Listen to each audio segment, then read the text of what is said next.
भेट घेतली. कसा प्रचाराचा शुभारंभ नेमका सुरू आहे? आज उमेदवारांना घेऊन आदरणीय सुशीलकुमार शिंदे साहेब आणि सोलापूरच्या खासदार प्रणिताईंची भेट घेतली. त्यांचे आशीर्वाद घेऊन, शुभेच्छा घेऊन सुरुवात केलेली आहे. आज काँग्रेसकडे जागा सुटली. भैया, पण आता आपण अर्ज दाखल कशी असणार?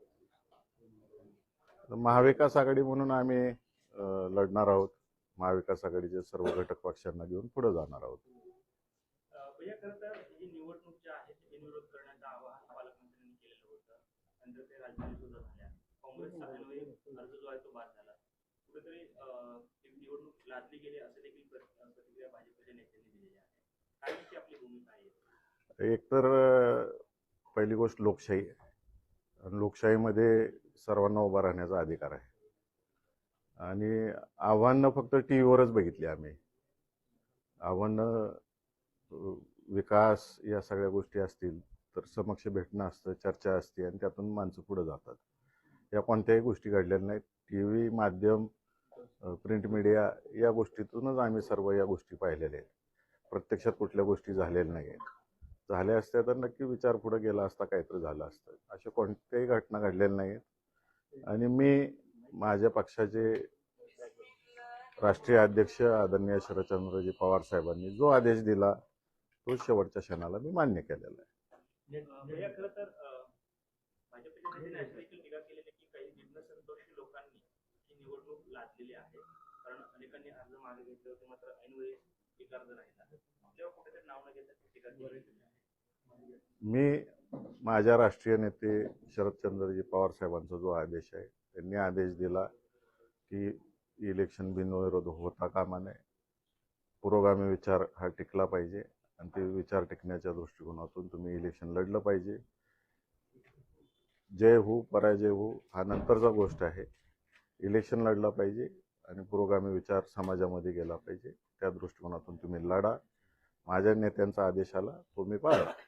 साहेब, आपल्या नेत्यांचा आदेश आपल्याच पक्षातल्या आमदारांना आलेला नाही का? कारण तो आदेश पाळताना दिसत नाही. उत्तम जानकर जे आहेत ते विरोधी भूमिका घेतात की आम्ही या मतदारावर बहिष्कार टाकतोय आणि हा उमेदवार आम्हाला मान्य नाहीये. त्यांच्या मागे कोण आमदार आहे एक नाव सांगा, असं देखील प्रत्याहवान त्यांनी केलेलं आहे. काय नक्की झाले काय? पाटलांनी आमचा केस आणि गळा कापला म्हणतात. आमच्या घरातला प्रश्न आहे. घरात बसून आम्ही संपू, काय गैरसमज झाले असतील तर. पण भैया, कुठेतरी असं आहे की त्यांचे जे चिरंजीव आहेत त्यांनी उमेदवारी अर्ज दाखल केला होता, यावरून त्यांची नाराजगी दिसते. खरं मगाशीच सांगितलं मी की आमचा घरातला प्रश्न आहे, आम्ही घरात बसून मिटवू. नाही, पण ते माध्यमांसमोर बोलतात की कुठेतरी प्रत्येकाची कामाची पद्धत वेगळी आहे. माझी पद्धत आहे घरातला विषय चव्हाट्यावर मांडायचं नाही, घरात बसू आणि संपवू आम्ही विषय. आपण पाहणार की बिनविरोधचं आव्हान जेव्हा आम्ही माध्यमांमध्ये आणि प्रिंट मीडियामध्ये पाहिलं, ऐकलं, वाचलं, पण मग प्रत्यक्षात तुम्हाला जयकुमार गोरे असतील किंवा भाजपचे काही वरिष्ठ नेते तुम्हाला ते फोन आला नाही का ही निवडणूक बिनविरोध करा म्हणून विनंती किंवा अशा पद्धतीचे काय? नाही, कोणाचे फोन आलेले नाहीत मला. एका व्यक्तीच्या इगोमुळे ही निवडणूक लागली अशा पद्धतीचा आरोप भाजप नेत्यांकडून केला जातो. लोकशाही आहे, इलेक्शन लढायचं नाही का? हुकुमशाही आहे का? हुकुमशाही आहे का? तुम्ही सांगा पत्रकार मंडळींनी मला. लोकशाही आहे, प्रत्येकाला आपले विचार मांडायची, विचार पुढे न्यायची.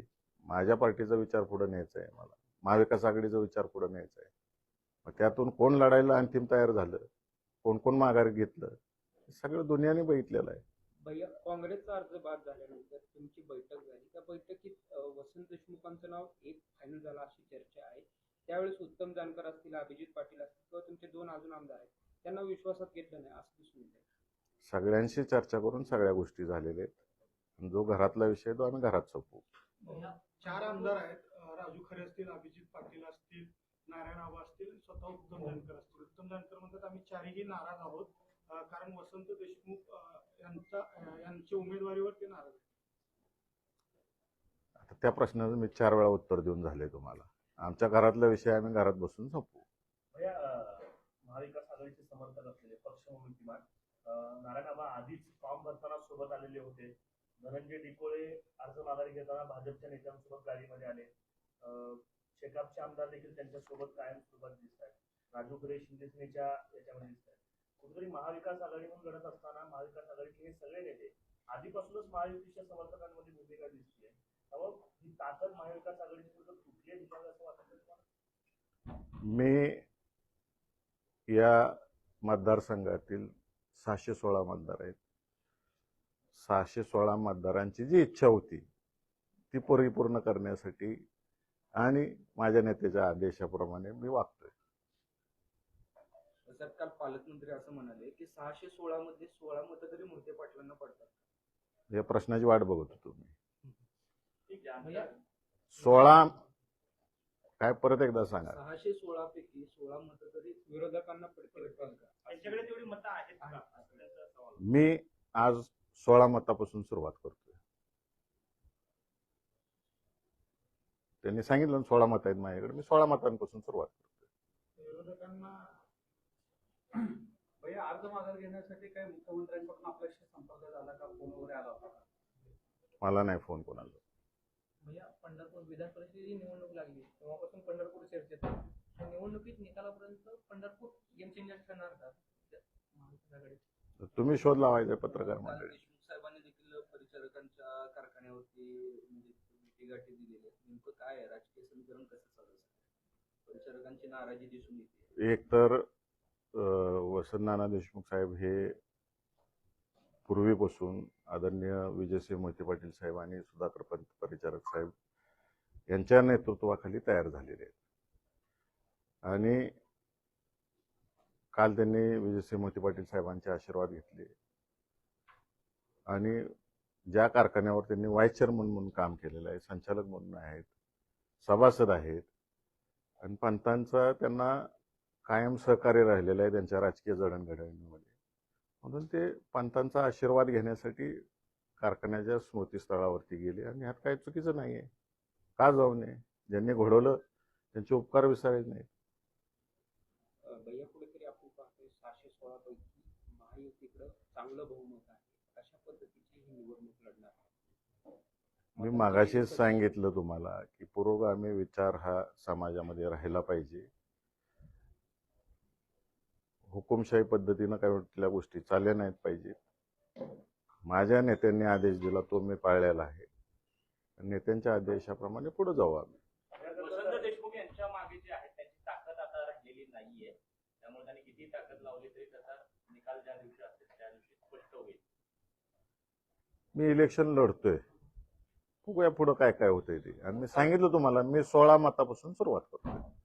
1998 ला जे आहे भाजपकडे पण बहुमत नव्हतं. त्यावेळेस सुभाष देशमुख या विक्रमी मताने निवडून आले. तर कशा पद्धतीची काय अदृश्य शक्ती सध्या कामाला लावली आहे? त्यावेळेस मोठं मत. माझ्या मागं 600 अदृश्य मत आहेत. भैया महाविकास आघाडीतले मतांची आघाडी भाजपचं सांगते, पण भाजपमध्ये सुद्धा नाराजांचा एक मोठा गट असतो जिल्ह्यात वारंवार चर्चेत. जसे की भाजपचे मतदार किंवा भाजपचे नेते आपल्याच्या संपर्कात आहेत तरी काय मतांमध्ये? मागाशी मी सांगितलं तुम्हाला की 16 मतं माझी आहेत म्हणून पालकमंत्र्यांनी जाहीर केलेलं आहे. मी 16 मतापासून सुरुवात करतोय आणि 600 मतं अदृश्य आहेत. ती अदृश्य शक्ती माझ्या मागे आहे. बघू काय काय होतंय पुढं. या महाविकास आघाडी म्हणून आपण लढताय. मात्र महाविकास आघाडीतले किती पक्ष आपल्या सोबत आहे? सगळं दिसेल निकालाच्या वेळेस तुम्हाला. भैया काँग्रेस उमेदवाराचा अर्ज बाद झाला, यावर काय प्रतिक्रिया तुमची? कशा पद्धतीनं बाद झाला, काय झालं, याच्या मागचं सगळी माहिती आपण घ्यावी. त्याचे रेकॉर्डिंग व्हायरल झालेले आहेत, स्पीच व्हायरल झालेले आहेत. अजून खोलात जायचं असेल तर पंढरपुरात जाऊन माहिती घ्या काय घडलं काय नाही, ज्यानं सही केली त्याला काय काय आश्वासनं मिळालीत ह्याची माहिती घ्या तुम्ही सगळ्यांनी. निवडणुकीच्या येणाऱ्या काळात यशाचं अपयशाचं जे आहे ते श्रेय नेमकं कोणाकडे जाईल? मोहिते पाटलांकडे जाईल की पक्षाकडे जाईल? मी श्रेयवादासाठी उभं नाही. या सोलापूर जिल्ह्यामध्ये पुरोगामी विचारसरणी टिकली पाहिजे. हा जिल्हा सहकाराचा जिल्हा आहे, सगळ्यांना घेऊन जाणारा जिल्हा आहे. ही सगळा विचार टिकला पाहिजे या दृष्टिकोनातून पवार साहेबांनी जो आदेश दिला तो मी पाळलेला आहे आणि त्यासाठी मी लढणार. जिंकणं हारणं ही गोष्ट वेगळी आहे, परंतु पुरोगामी विचार या जिल्ह्यात टिकला पाहिजे या दृष्टिकोनातून आम्ही लढा देतो. भैया महाविकास आघाडीकडून काँग्रेसलाही जागा सुटली होती, मात्र काँग्रेसचा अर्ज बाद झाल्यामुळे आता पुन्हा राष्ट्रवादीला महत्व प्राप्त झालंय. तर कशा पद्धतीनं पाहताय? काँग्रेसचा अर्ज बाद झाल्याचं दुःख देखील आहे का तुमच्या मनामध्ये? किंवा महाविकास आघाडी म्हणून ही निवडणूक होणार की फक्त राष्ट्रवादी म्हणून होणार? सगळे म्हणून होणार, महाविकास आघाडी म्हणून होणार. काँग्रेस उमेदवाराचा अर्ज बाद केला जाईल कुठल्या ना कुठल्या कारणाने याची कल्पना तुम्हाला पहिलंच होती म्हणूनच तुम्ही राष्ट्रवादीचा अर्ज दाखल केला होता. बाद होईल वगैरे असं काही आमच्या डोक्यात नव्हतं, परंतु एक सिक्युअर हे राहावं म्हणून आम्ही सगळ्यांनी फॉर्म भरून ठेवलेले होते. एक सिक्युअर्ड असावं, काही होऊ शकतं, त्यासाठी आम्ही सगळ्यांनी भरून ठेवले होते. झाली, सगळ्यांबरोबर झाली, साहेबांबरोबर झाली, ताईंबरोबर झाली, सगळ्यांबरोबर झालं. शिंदे साहेबांबद्दल बरोबर काय बोलणं झालं का? झाली, राजकीय चर्चा झाली आमची संपूर्ण.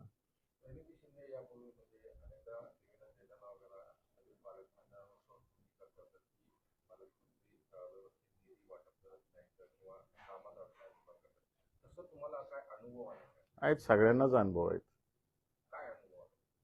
निधी जो काही कायद्यानं ठरवून दिलेला आहे त्या पद्धतीनं वाटप होत नाही या जिल्ह्यामध्ये. मनमानी पद्धतीनं सगळे अधिकार वाकवून निधी वाटला जातो. दिसेल भविष्यात तुम्हाला काय काय गोष्टी बाहेर येतील, त्यातून दिसेल तुम्हाला. भैया सोलापूरचं राजकारण हे वेगळ्या वळणावर जातं असं दिसतंय का? कारण आपण पाहतो की सोलापूर विधान परिषदेची जी जागा आहे ते मोहिते पाटील केंद्रित असायची, मात्र आता व्यक्तिगत कशा पद्धतीने बघता या सगळ्या राजकारण? अनेक उन्हाळे पावसाळे असतात, त्या अनुभवातून शिकत जायचं असते. आम्ही कुठं घमेंडीनं वागत नाही, वागणारही नाही. या जनतेनं आमच्यावरती प्रेमही दाखवलेलं आहे, अतिप्रेमही दाखवलेलं आहे, नाराजीही दाखवलेली आहे, पुन्हा प्रेम दाखवलेलं आहे. आम्ही शिकत चाललोय, शिकत राहू. जनतेचा जो आदेश असेल या सोलापूर जिल्ह्यातला त्या पद्धतीने आम्ही काम करत राहू. रणजितदादांच्या उमेदवारीची देखील चर्चा काही दिवसांपूर्वी रंगलेली होती. या विधान परिषदेत रणजितदादा स्वतः उभा असल्याची चर्चा होती. तर ऐनवेळी हा निर्णय माघार घेण्यात आल्याची चर्चा काय नक्की? या सगळ्या गोष्टी माध्यमातूनच आलेल्या आहेत. दादा कधीही उभा राहणार नव्हते आणि हा विषयच नाही. भैया कुठेतरी वसंत देशमुख यांच्या विरोधात राजेंद्र राऊत यांची उमेदवारी आहे. कशा पद्धतीने बघता ह्या सगळ्या राजकारणात समीकरण कशा पद्धतीने दिसेल तुम्हाला 22 तारखेला कशी जुळलीत ती. साहेब, तुम्ही घरातली गोष्ट आहे म्हणताय, घरात नेते म्हणताय, परंतु माध्यमांसमोर येऊन आपल्याच पक्षाचे आमदार आपल्याच नेतृत्वातून निवडून आलेले ते तुमच्यावरती केसानं गळा घातल्याचा आरोप करतात. तेच सांगितलं ना, प्रत्येकाची कामाची पद्धत वेगळी असते कुटुंबात. तर तुमच्या कुटुंबात जर 2-3 भाऊ आहेत तुम्ही, तर त्यातल्या एका भावाला सवय असते माझ्यासारखं शांत राहायची, घरात बसून मिटवायची. 2 भावांना सवय असते बाबा बाहेर भावकीत जाऊन सांगावं बाबा ही असं केलं तसं केलं. मिटवू ना आम्ही आमच्या घरातला विषय. महाराष्ट्रातील ग्रामविकास खात्याची आर्थिक वेबसाईट जी आहे ती गेल्या अनेक दिवसापासून बंद आहे. त्याच्यामुळे कंत्राटदार असतील, कंत्राटदार कर्मचारी असतील, जिल्हा परिषद त्यांच्या पगारी कंत्राटदारांची बिलं ही पूर्णपणे ठप्प झालेले आहेत. कशा पद्धतीने याकडे पाहता काय? अजून मोठ्या प्रमाणावर गोष्टी ठप्प होणार आहेत. पूर्वी शेतकरी आत्महत्या करत होते, आता कॉन्ट्रॅक्टर लोकांच्या आत्महत्येची संख्या वाढेल. दिसेल भविष्यात हळूहळू सगळं तुम्हाला. कुठेतरी पैसे नसल्यामुळे ही वेबसाईट बंद आहे असं 100% पैसेच नाही आहेत सरकारकडे. उद्या कर्मचाऱ्यांची पगारी करायचं अवघड होईल अशी परिस्थिती निर्माण. निमगावमध्ये आपण बैठक घेतली शक्तीपीठ महामार्गाच्या संदर्भाने. आपण असं म्हणाला की शेतकऱ्यांनी सांगितलं कोरड्या उडी मारू आपण. काय नेमकी शक्तीपीठ महामार्गाच्या शक्तीपीठाच्या बाबतीत बोलायचं झालं तर माझी शासनाला विनंती राहील की पहिलं तुम्ही शेतकऱ्यांना कोणत्या पद्धतीनं शक्तीपीठ चाललेलं आहे याची सविस्तर माहिती कलेक्टरांच्या माध्यमातून दिली गेली पाहिजे. ज्या ज्या शेतातून तुम्ही शक्तीपीठ घेऊन चाललेला आहे त्याला त्याचा मोबदला काय मिळणार आहे, कोणतीही माहिती शेतकऱ्यांना दिली गेलेली नाही. आणि परस्पर हे सगळं नियोजन चाललेलं आहे, हे अत्यंत चुकीचं आहे.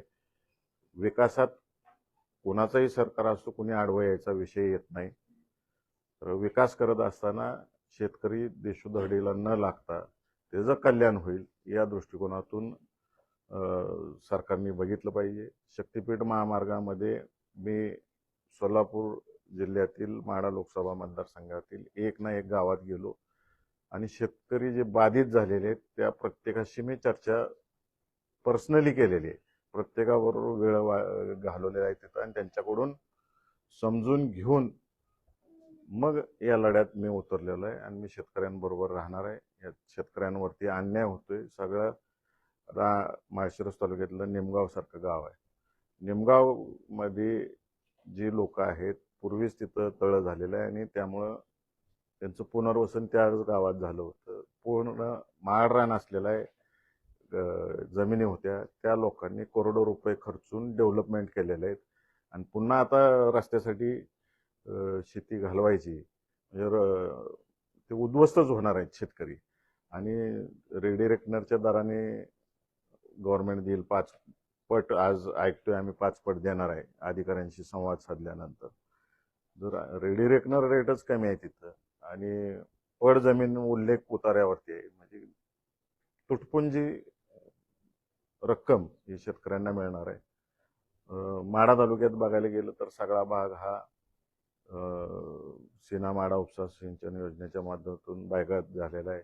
शेतकऱ्यांनी लाखो रुपये खर्च करून 40-50 लाख रुपये खर्च करून आपल्या बागा उभा केलेल्या आहेत आणि एवढा खर्च करून तेवढी किंमतच मिळत नाही या जमिनीला आणि अशा ह्याच्यातून रस्ता चाललाय.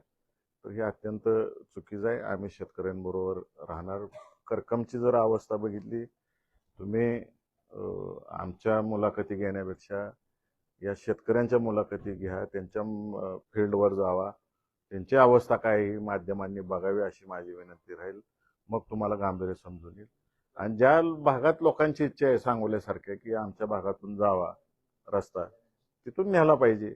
आत्ताचा जो रत्नागिरी नागपूर हायवे तोच किती रिकामा चालतो, त्याच्यातून पूर्ण टोल मिळतोय का, पैसे वसूल होतात का, हे शासनाने बघा. आणि तोच हा रस्ता जर एक्सप्रेस दर्जा दिला आणि काय थोड्याफार अपग्रेडेशन केल्या तर विरोधी होणार नाही, जमिनी जाणार नाहीत नव्यानं. हा रस्ता 100% युटिलायझेशन मध्ये येईल. शासनाने तसा विचार करावा. मी या शक्तीपीठाच्या बाबतीमध्ये शेतकरी जी भूमिका घ्यायला सांगतील त्या पद्धतीने मी शेतकऱ्यांबरोबर राहणार. या विधान परिषद निवडणुकीमध्ये पहिल्या टप्प्यामध्ये आपली लढाई जी आहे, पहिला टप्पा जो आहे त्यामध्ये आपण यशस्वी ठरलेला आहे महाविकास आघाडीतून. कारण आपल्याला कदाचित त्याची कल्पना असावी की काँग्रेसचा अर्ज बाद होऊ शकतो म्हणून केबी फॉर्म जो आहे तो राष्ट्रवादीने देखील अर्ज भरला. तो पहिला टप्पा होता आणि आता दुसरा टप्पा जो आहे त्यामध्ये देखील उत्तम जानकरांचा अंतर्गत विरोध हा कुठेतरी सत्ताधाऱ्यांना गाफील ठेवण्याचा हा प्रकार आहे का, असं देखील चर्चा होती.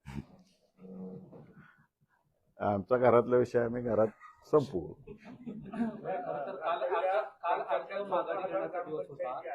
राज्यातल्या 14,000 ग्रामपंचायत त्यांच्या निवडणुका मागच्या अनेक महिन्यापासून झाल्या नाही, त्यामुळे गावांचा विकास थांबलेला आहे. 50,000पेक्षा जास्त ग्रामपंचायत कर्मचारी आहेत त्यांचे पगार देखील व्हायला तयार नाही. राज्यातले जे गाव आहेत, खेडेगाव आहेत, त्यांचा विकास कुठेतरी या सगळ्यांमुळे 100% ग्रामपंचायतीचे इलेक्शन वेळेत व्हायला पाहिजेत.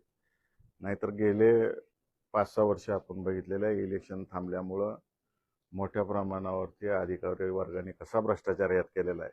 ग्रामपंचायती इलेक्शन अधिक काळ लांबवणं हे धोकादायक आहे. भारतीय लोकशाहीच्या दृष्टिकोनातून अत्यंत धोकादायक आहे. सोलापूर महानगरपालिकेमध्ये एमआयएमचे 9 नगरसेवक आहेत. आज आपली भेट झाली साहेबांसोबत. एमआयएमचे नगरसेवक देखील साहेबांच्या भेटला हो भेटले. तेही सगळे पहिल्या दिवसापासून संपर्कात आहेत की आपण काय असेल ते एकत्र पुरोगामी विचाराच्या दृष्टिकोनातून पुढे जाऊ. काल अर्ज माघारी घेण्याचा शेवटचा दिवस होता आणि 150 कोटी रुपये वाटल्याचा आरोप संजय राऊतांनी केला राज्यभरात. झालं असेल. या 17पैकी 6 ज्या जागा आहेत त्या बिनविरोध झालेल्या आहेत. प्रत्येक ठिकाणी मग अशा पद्धतीने पैसे वाटतात जे आहे तो संजय राऊत सातत्याने करतात आरोप. झालं असेल, शक्यता नाकारता येत नाही. मी बघितलं नाही तिकडचं काय, कारण का मी आपल्या लोकसभेचं काय करायचं काय नाही या सगळ्या बैठकांमध्ये होतो. आपल्या सोलापूर जिल्ह्याच्या विधान परिषदेच्या बैठकात होतो. या विधान परिषद निवडणुकीमध्ये एमआयएम आपल्या सोबत असेल का किंवा त्यांच्याकडे काही आश्वासन देण्यात आलं? ते आज सगळे बसणार आहेत आणि त्यांचा निर्णय आम्हाला कळवणार आहे. काल जयकुमार गोरे असं म्हणाले की विरोधकांनी निवडणूक लावली ठीक आहे, पण पुढच्या निवडणुकीला उमेदवार उभा करण्याचं धाडस करणार त्या मताधिक्याने निवडणूक. मला एक दिवस द्या, माझ्याकडे किती मतं मला पडतील ते देखील आम्ही सांगू, असं आव्हान तुम्हाला दिले आहे. मी सांगितलं मागाशी, मी 16 मतापासून सुरुवात करतोय. आपण पाहतो की करमाळा असेल, सांगोला असेल, मंगळवेढा असेल, पंढरपूर असेल, या ठिकाणी स्थानिक आघाड्या आहेत. महाविकास आघाडी सोडून स्थानिक आघाड्या आहेत, त्यांची मतं आहेत. त्यांना कसं पद्धतीने कन्व्हिन्स? सोलापूर जिल्ह्यातील जनता सगळं बघते आणि जनतेचा दबाव कुठं ना कुठं असतो सगळ्यांवरती. त्याचं मताच्या रूपातून दिसून येईल. मला या जिल्ह्यात पुरोगामी विचार टिकवायचा आहे. माझ्या नेत्यांनी जो आदेश दिलाय तो टिकवायचा आहे. त्या आदेशाप्रमाणे मी वागतोय. प्रत्येक गोष्ट मी माझ्या नेत्यांच्या कानावरती फॉर्म विड्रॉलच्या शेवटच्या 10 मिनिटापर्यंत प्रत्येक गोष्ट ही घातलेली आहे आणि शेवटच्या 10 मिनिटात जो आदेश आला त्याची मी अंमलबजावणी केलेली आहे. साहेब आपण पुरोगामी म्हणताय, परंतु दुसरीकडे आपल्याच पक्षाचे आमदार राजू खरे ते सांगतात की मी हाडामासाचा शिवसैनिक आहे, माझ्याकडे पर्याय नव्हती म्हणून मी तुतारी घेतली. काय नेमकं काय कसं पुरोगामित्व आहे? त्यांना विचारा. आता तुम्ही जिल्ह्याचे नेतृत्व तुमच्याकडे आहे राष्ट्रवादी. मी मतदारांचं बोललो, स्पष्टपणाने सांगितलं मी. हा पुरोगामी विचारसरणीचा मतदार असलेला जिल्हा आहे आणि हे लोकसभा विधानसभेच्या माध्यमातून या जिल्ह्याने दाखवून दिलेलं आहे. तुम्ही घरातला विषय म्हणताय, घरात आम्ही मिटून घेऊ. कोणत्या घरात मिटवणार का बारामतीच्या घरात? वेळापूरच्या घरात.